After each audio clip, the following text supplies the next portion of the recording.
والصلاة والسلام على أشرف الأنبياء وسيد المرسلين نبينا وشفيعنا وحبيبنا محمد عليه أفضل الصلاة وأزكى التسليم وعلى آله وأصحابه ومن والاه. أما بعد، الحمد لله الذي هدانا لهذا وما كنا له أن نهتدي لولا أن هدانا الله. السلام عليكم ورحمة الله وبركاته. Alhamdulillah, chers frères, nous remercions Allah le Très-Haut de nous avoir permis d'assister à cette assise qui est une assise du rappel et aussi suivant l'ordre d'Allah qui nous dit et rappel, car le rappel profite aux croyants. Et chers frères, nous sommes en plein préparatif du mois béni du Ramadan, le mois du Saint-Coran, le mois durant lequel Allah Tabaraka wa Ta'ala a révélé le Saint-Coran qui est guide pour les gens, épreuve claire de la bonne direction et du discernement. Et Allah nous dit, فَمَنْ شَهِدَ مِنْكُمُ الشَّهْرَ فَلْيَصُمْ.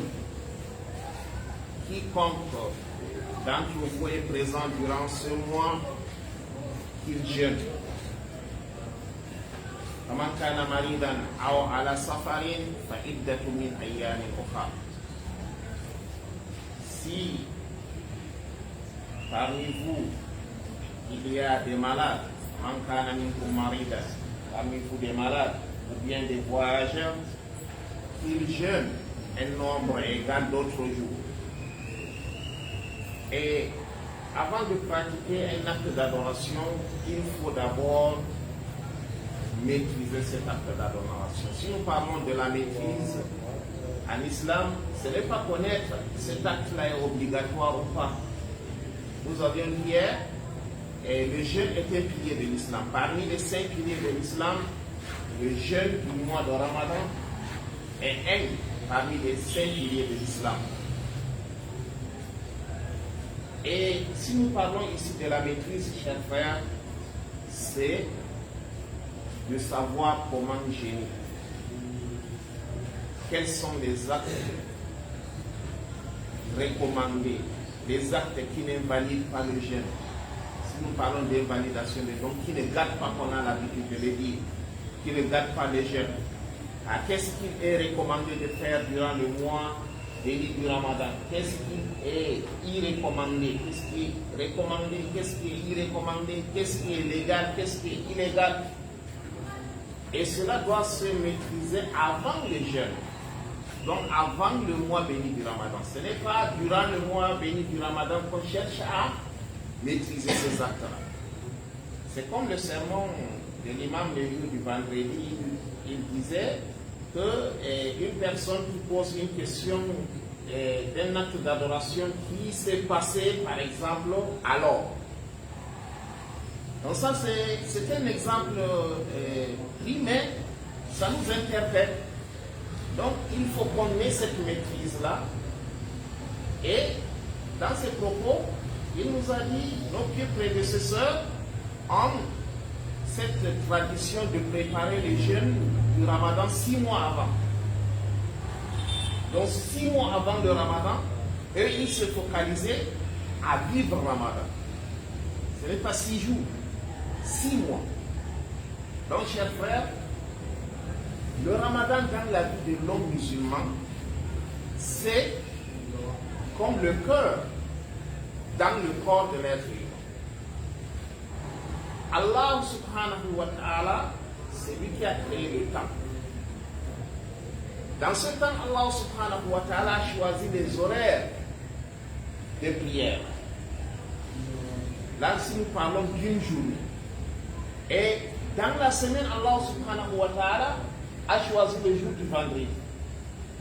Si nous parlons des heures, Allah a choisi les horaires de prière. Nous avons 5 prières par jour. Et s'il s'agit des jours, Allah subhanahu wa ta'ala a choisi le jour du vendredi. Parmi les 7 jours de la semaine, c'est le jour du vendredi qui est meilleur parmi les 7 jours de la semaine. Et une année à 12 mois. On l'avait mentionné hier. Le nombre de mois auprès d'Allah sont au nombre de 12. Donc parmi ces 12 mois, Allah Tabaraka wa Ta'ala a choisi le mois béni du Ramadan. Bien sûr qu'il y a des mois sacrés, il y a 4 mois sacrés, mais un seul mois béni. Et durant ce mois, Allah Tabaraka wa Ta'ala a révélé le Saint-Coran, qui est notre guide.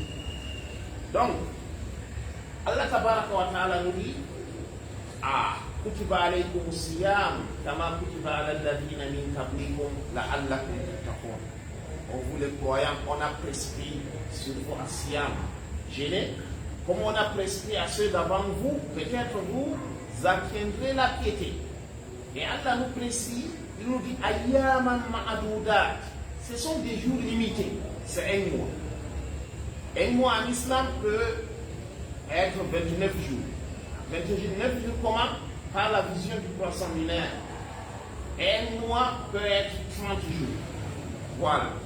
On avait évoqué ça hier, parce qu'on a cherché à expliquer comment est-ce qu'on débute un mois en islam. Un mois en islam débute par la vision du croissant lunaire ou bien par le comptage des jours. On compte 1, 2, 3 jusqu'à le 29e jour, on ne voit pas. La nouvelle lune, alors demain c'est le 30e jour. Et il n'y a pas un mois de 31 jours en islam et il n'y a pas un mois de 28 jours. Un mois en islam, c'est soit 29 jours par la vision du croissant lunaire, soit 30 jours. Non. Et si on nous annonce le jeûne, par exemple, il y a des prévisions aujourd'hui, nous avons des savants qui sont vraiment doués et bien outillés avec cet arsenal qu'on appelle les télescopes et tout, qui nous aident par des prévisions qui vont. Même si dans les calendriers, dans nos téléphones, si nous essayons de consulter maintenant, nous allons trouver, c'est mentionné le 2, mentionné le début du Ramadan. Même le calendrier grégorien, le calendrier solaire, essaie de faire l'effort pour nous. Ça sont les prévisions. Non. Et ça ne nous empêche pas de suivre la sunna, la tradition prophétique qui nous recommande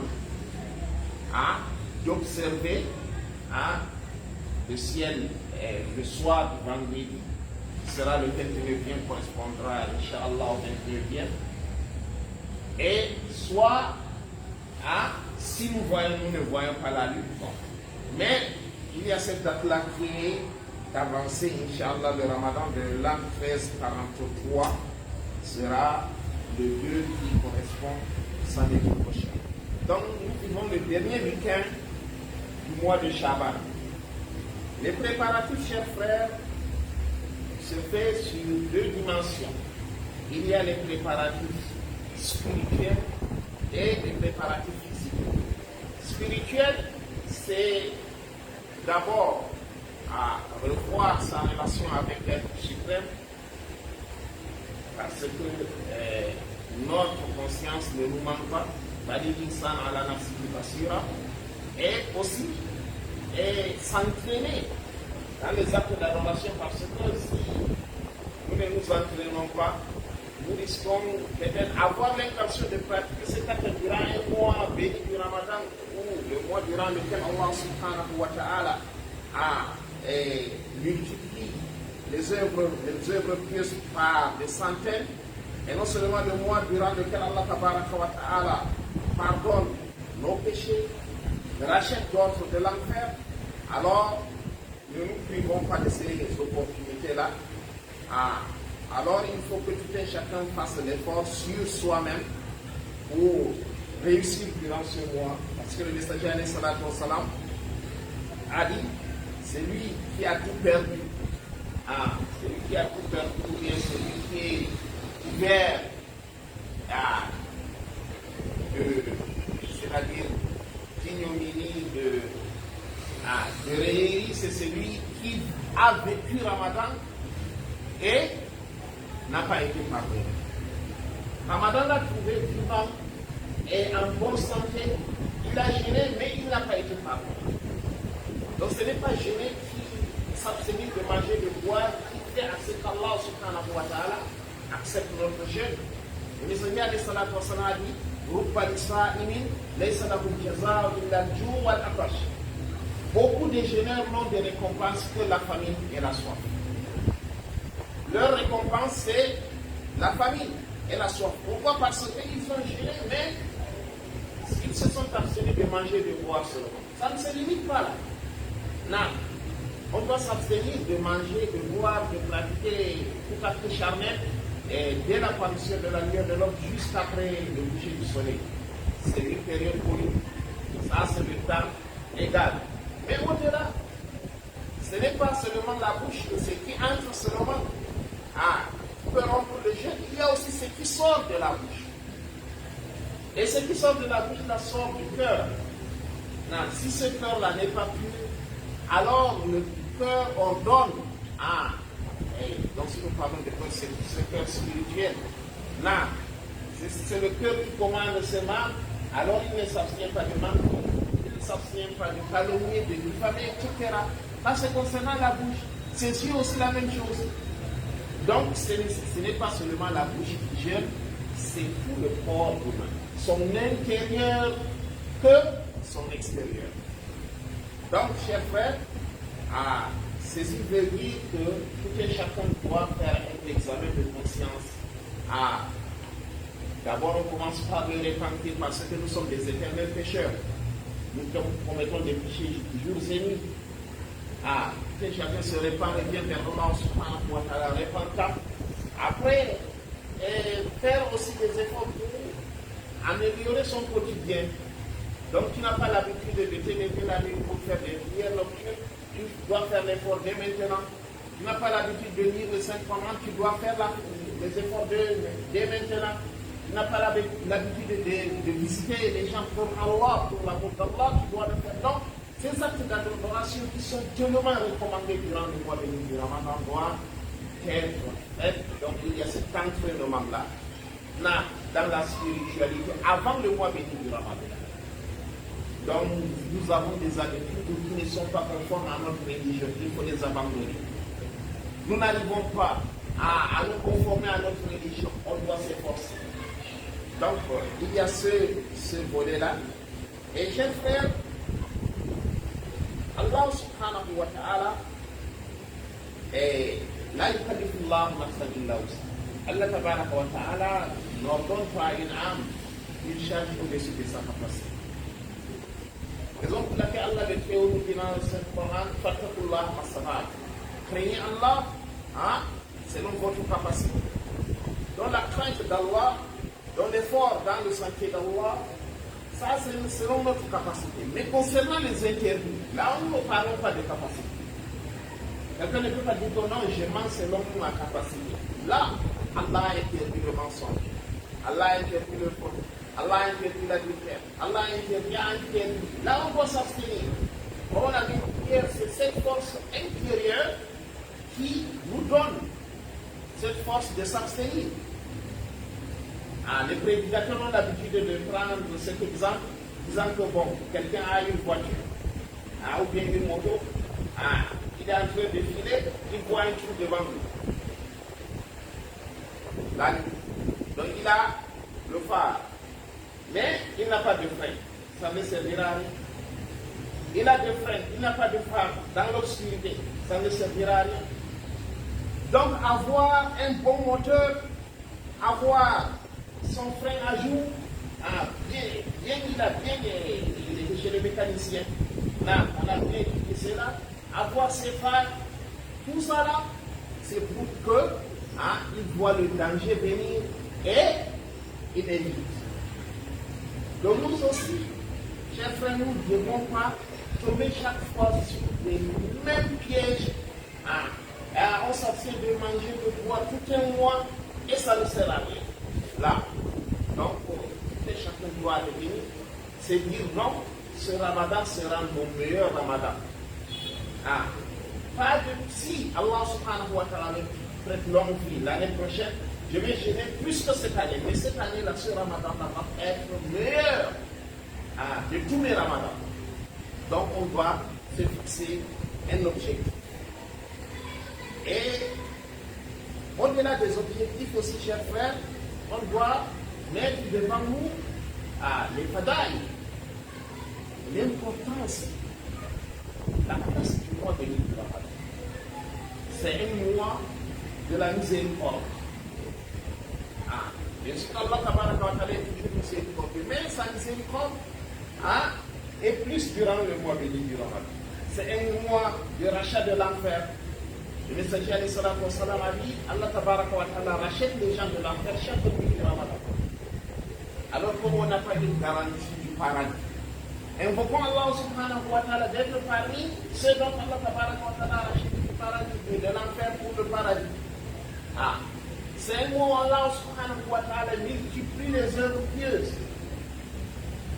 Et Allah le Très-Haut nous a dit, As-Sawmuli wa Adam al-Isi. Le jeûne m'appartient et c'est moi qui réduis. Bien sûr, les actes d'adoration appartiennent à Allah, mais Allah subhanahu wa ta'ala a dit le jeûne lui appartient. Et le messager a dit le paradis a 8 portes. Parmi ces 8 portes du paradis, il y a la porte qu'on appelle Ar-Rayyan. Cette porte-là est réservée rien que pour les jeûneurs, le jour de la résurrection. Et devant ces portes, il y a un ange qui dira Aïna Sa'imoun. Où sont les jeûneurs? Et ils entreront par elle, et après, personne ne peut entrer. Donc, c'est l'opportunité, c'est une occasion qu'Allah nous donne pour être parmi ceux-là.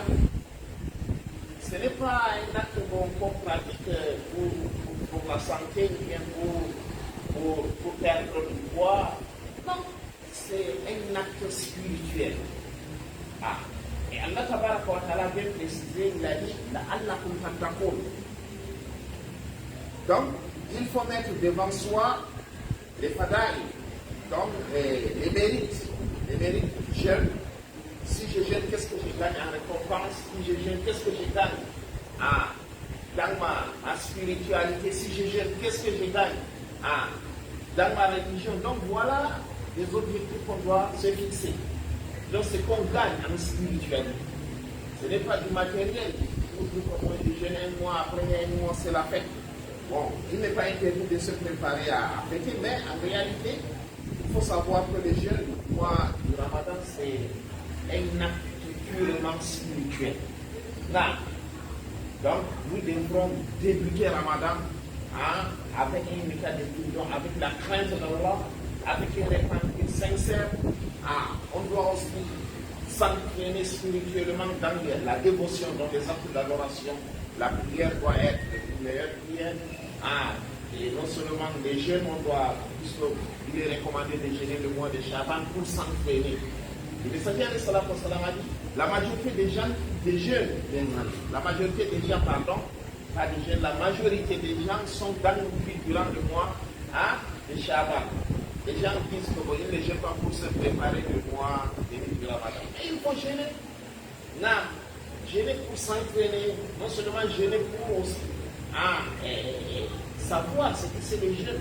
Donc si je passe une journée à jeûner, voilà ce qui m'arrive, donc une manière de s'entraîner. Si nous parlons du côté physique, alors c'est du côté de la santé aussi. Donc, hier, nous avions dit que parmi les actes obligatoires du jeûne, il y a d'abord l'intention, comme tout autre acte obligatoire, parce que le messager a dit إنما الأعمال بالنيات وإنما لكل امرئ ما نوى. Chaque acte, l'acte vaut l'intention. Et chacun sera rétribué selon son intention. Alors, il faut réviser son intention avant le début du jeûne. Et le jeûne obligatoire est différent du jeûne surérogatoire. On avait dit il y a deux qualités de jeûne obligatoire. Il y a le jeûne du mois de Ramadan et jeûner quand on a fait un vœu. Si on a fait un vœu, soit disant, oh Allah, si tu me donnes ceci, si tu me protèges de cela, je vais jeûner 3 jours. Ça, c'est un exemple. Si Allah subhanahu wa ta'ala exauce ses vœux, il doit jeûner. Ça, c'est un jeûne obligatoire. Et le jeûne du mois de Ramadan. Voilà 2 jeûnes qui sont obligatoires en islam. Le jeûne du mois de Ramadan, c'est Allah subhanahu wa ta'ala qui l'a rendu obligatoire sur nous. Et le jeûne concernant le vœu-là, c'est nous-mêmes qui avons rendu ce jeûne-là obligatoire sur nous. Et tous les deux sont obligatoires. Bon, les jeûnes, comme on l'avait dit, les jeûnes du mois de Ramadan, c'est un acte d'adoration à une période bien déterminée. C'est un jeûne durant 1 mois. Ayyaman ma'adouda. C'est ce qu'Allah subhanahu wa ta'ala dit. Ce sont des jours limités. Bien sûr que d'autres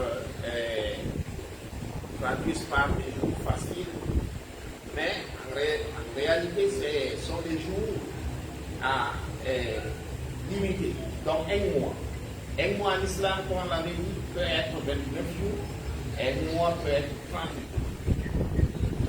Là, l'intention, comme le dit Allah subhanahu wa ta'ala, il ne leur a été cependant ordonné que d'adorer Allah d'une foi et toute esprit.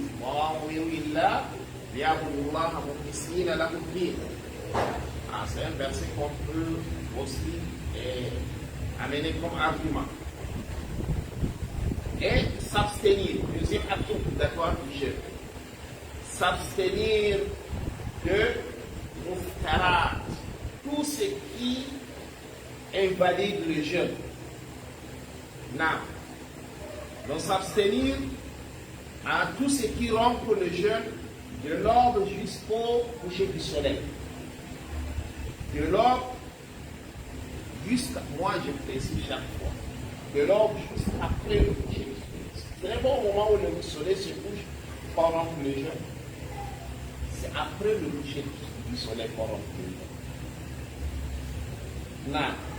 Donc, ce temps, bien sûr que dans la sunna nous verrons, dans les actes surérogatoires, il est recommandé de retarder le repas du soubour et de précipiter le iftar. Et là, Allah subhanahu wa ta'ala nous dit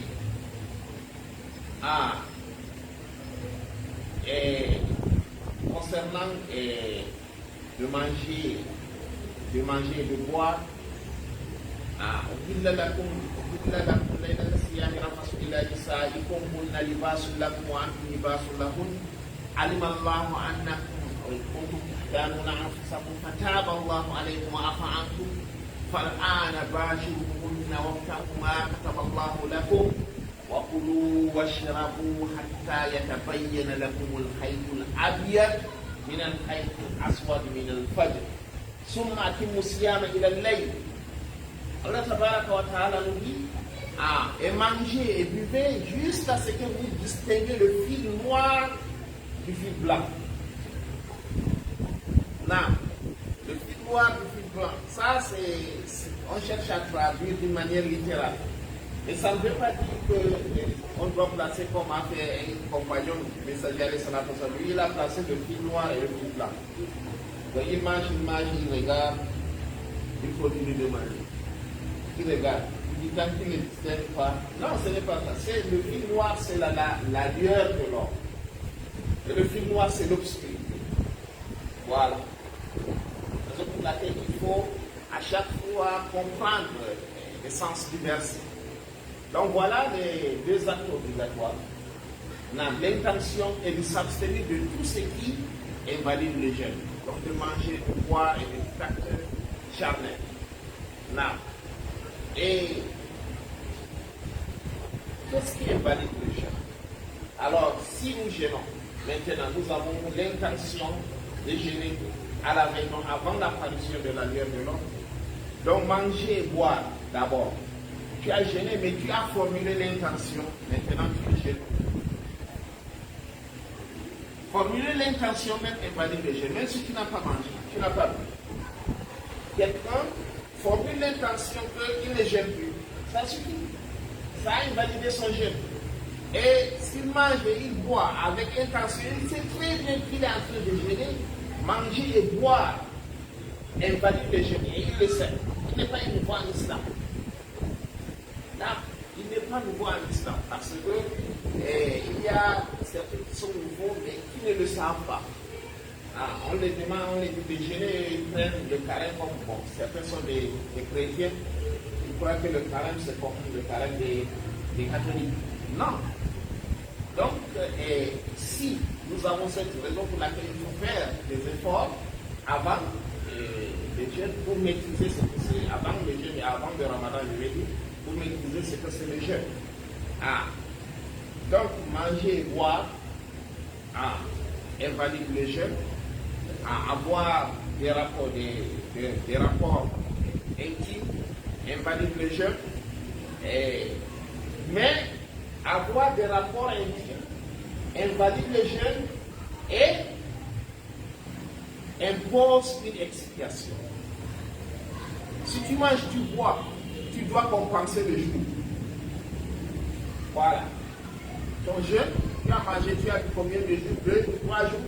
Là, tu dois compter ces nombres de jours-là à d'autres jours. Mais si tu pratiques un acte charnel, quelqu'un qui a eu des rapports avec son épouse là pour être modeste, là, qu'est-ce qu'il doit faire? Non seulement il doit compenser le jour, il doit aussi expier. L'expiation c'est quoi? De l'autre jour, on peut dire l'expiation c'est nourrir un corps. Voilà. Donc, concernant avoir des rapports charnels, ce qui conduit à l'expiation obligatoire, ce qui est dans le hadith.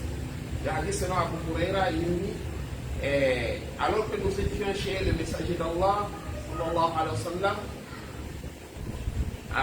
il y a un homme qui est venu dire au messager d'Allah, je suis arrive-t-il, le messager alayhi sallam lui a posé la question, il a dit, voilà, j'ai pratiqué la sunna avec mon épouse durant la journée du mois de Ramadan. Dans la vie, c'est pas interdit. Ce n'est pas comme d'autres, puisque donc durant le mois de Ramadan, tu ne touches pas à ton épouse jusqu'à la fin du Ramadan. C'est écrit nulle part. On avait dit de ce verset-là, tout à l'heure, Allah ta'ala a dit, أحل لكم ليلة الصيام رفث إلى نسائكم هن لباس لكم وأنتم لباس لهم. Durant le Ramadan, votre épouses sont égales, elles sont une couverture pour vous et vous aussi vous êtes une couverture pour elles. Et Allah Ta'ala, sauf si nous sommes en itikaf, nous sommes en retraite spirituelle, là aussi ça se fait durant les 10 derniers jours du Ramadan. Alors en ce moment, pas question de dire que je vais rentrer à la maison. Non. Et là, il est venu dire au messager alayhi salatu wa salam, voilà ce qu'il a fait. En leur temps, il y avait des esclaves. Bien sûr qu'il y a quelqu'un qui a dit, mais pourquoi est-ce que l'islam n'a pas aboli l'esclavage? Mais l'islam, d'une manière, dire haram, non, mais l'islam a aboli l'esclavage de sa manière.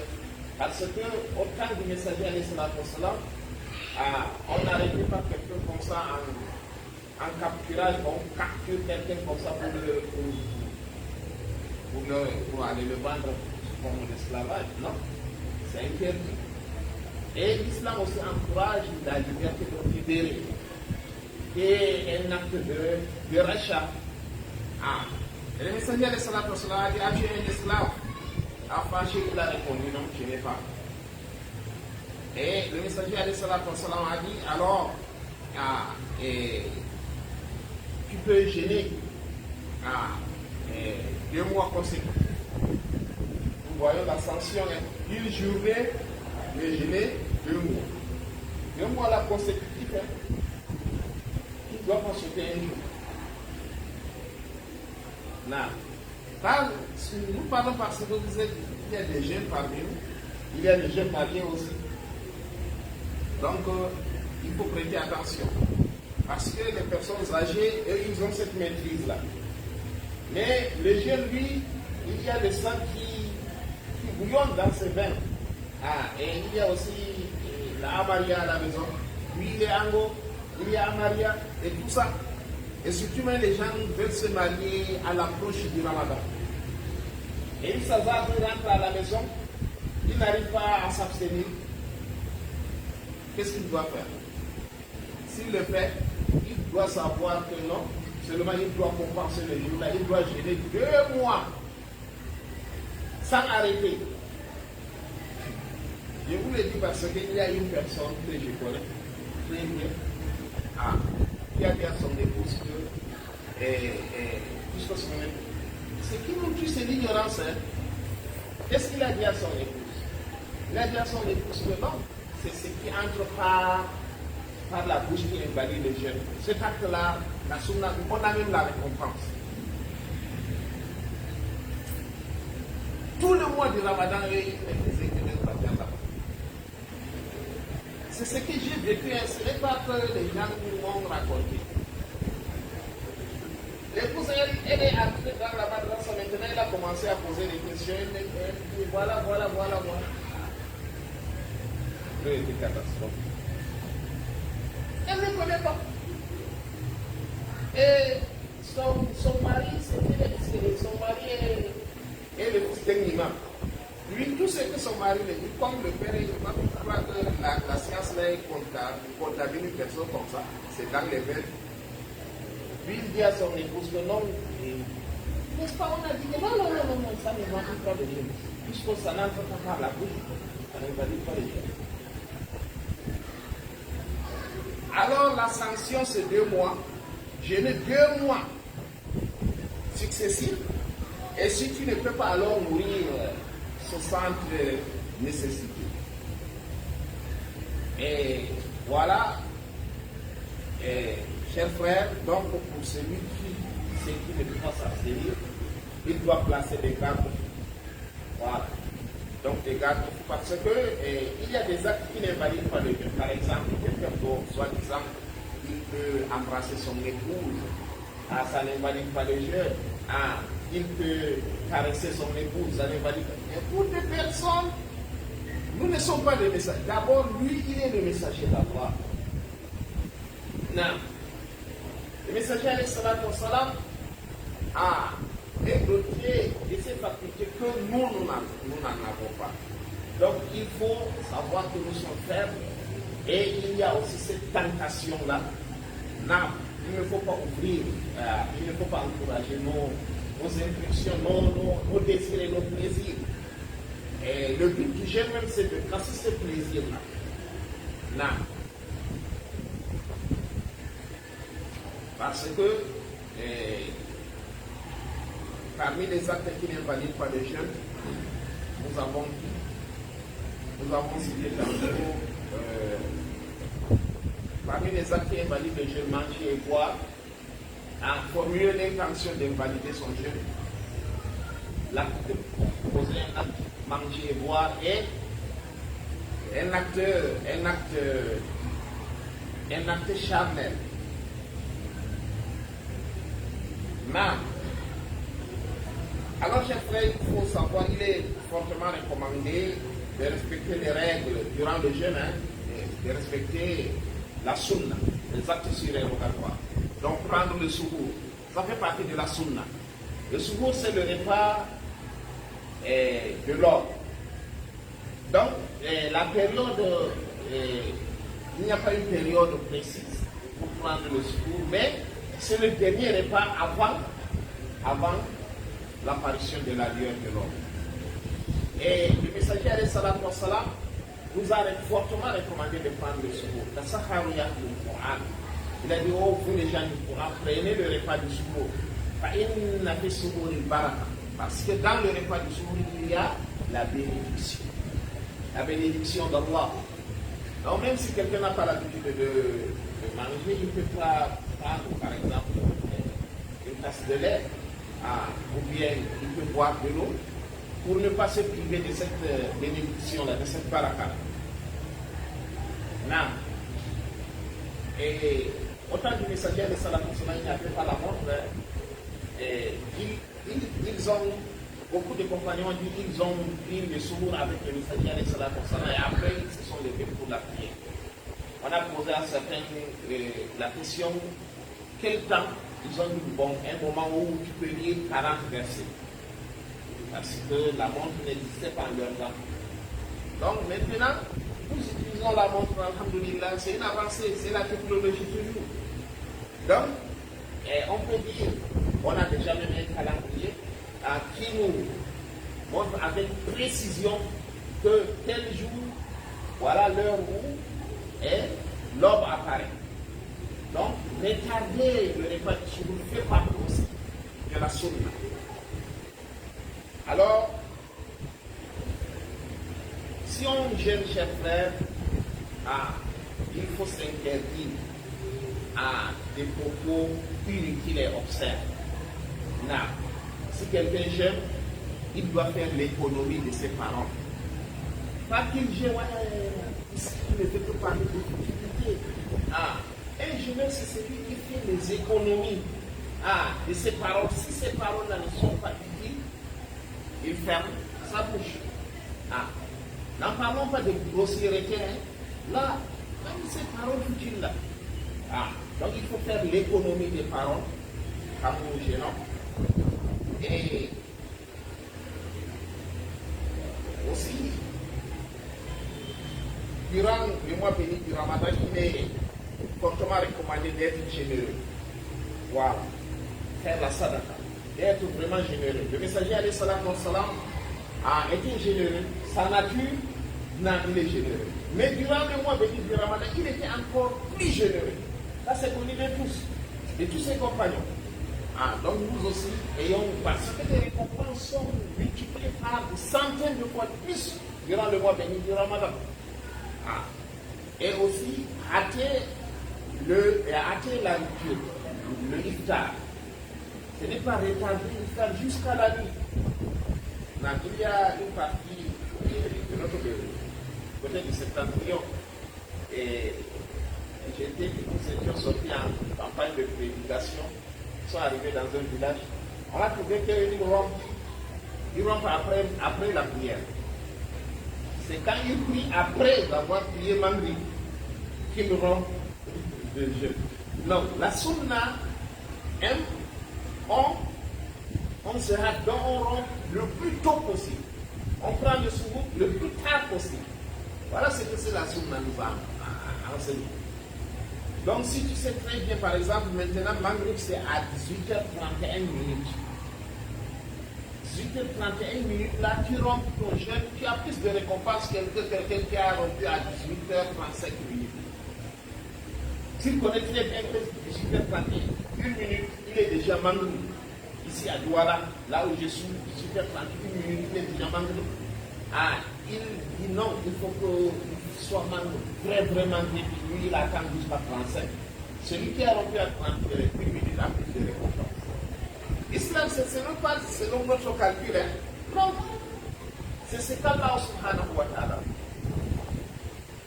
Donc, après la rupture, le iftar, parce que le messager alayhi salatu wa salam a dit, tout ira mieux pour ma communauté tant qu'il interrompt le iftar. Donc, la rupture du jeûne, tout ira bien pour ma communauté. C'est ce que dit le messager alayhi salatu wa salam.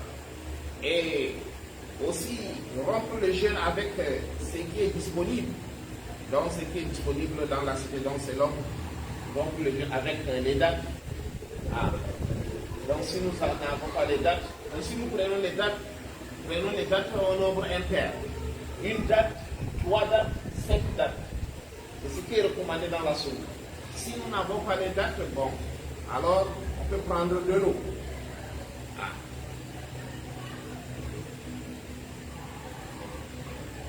Et il y a l'invocation. Parce que le messager alayhi salatu wa salam a dit, parmi les invocations exaucées qui ne sont pas réussies auprès d'Allah, il y a l'invocation du jeûneur au moment du rupture. Au moment du rupture, si quelqu'un fait sa doua existe. Donc faire la doua fait partie de la sunna.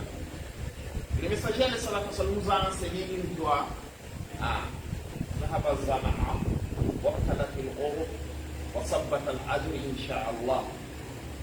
Donc la soif est partie et les veines se sont relaxées et la récompense et garantit si Allah le veut.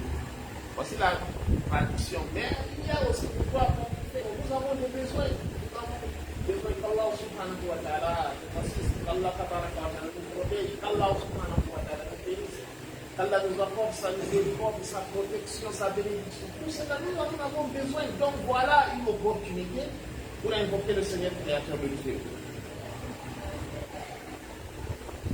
Et parmi les actes surérogatoires, durant le mois béni du Ramadan, faire rendre un jeûneur n'a donc jeûner et non seulement aussi donner de quoi rompre à celui qui jeûne, donc qui n'en a pas les moyens comme nous.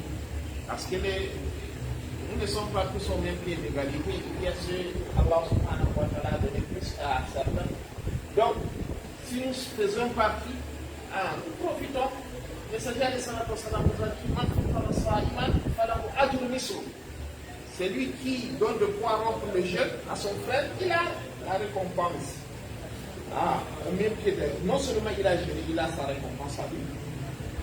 Et Allah donne encore plus de récompenses parce qu'il a fait. Il a donné à son frère de quoi rompre le jeûne. Et lui, son frère, ce n'est pas dans sa récompense qu'Allah va diminuer pour lui donner, non.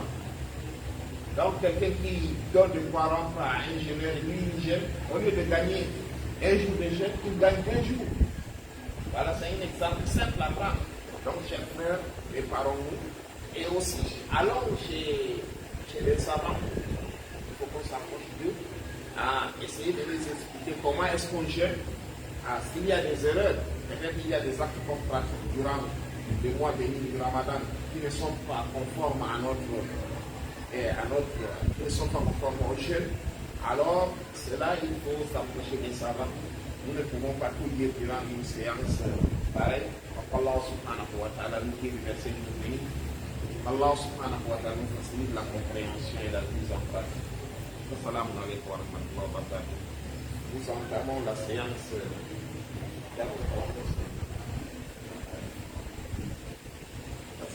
questions-réponses, Inch'Allah, après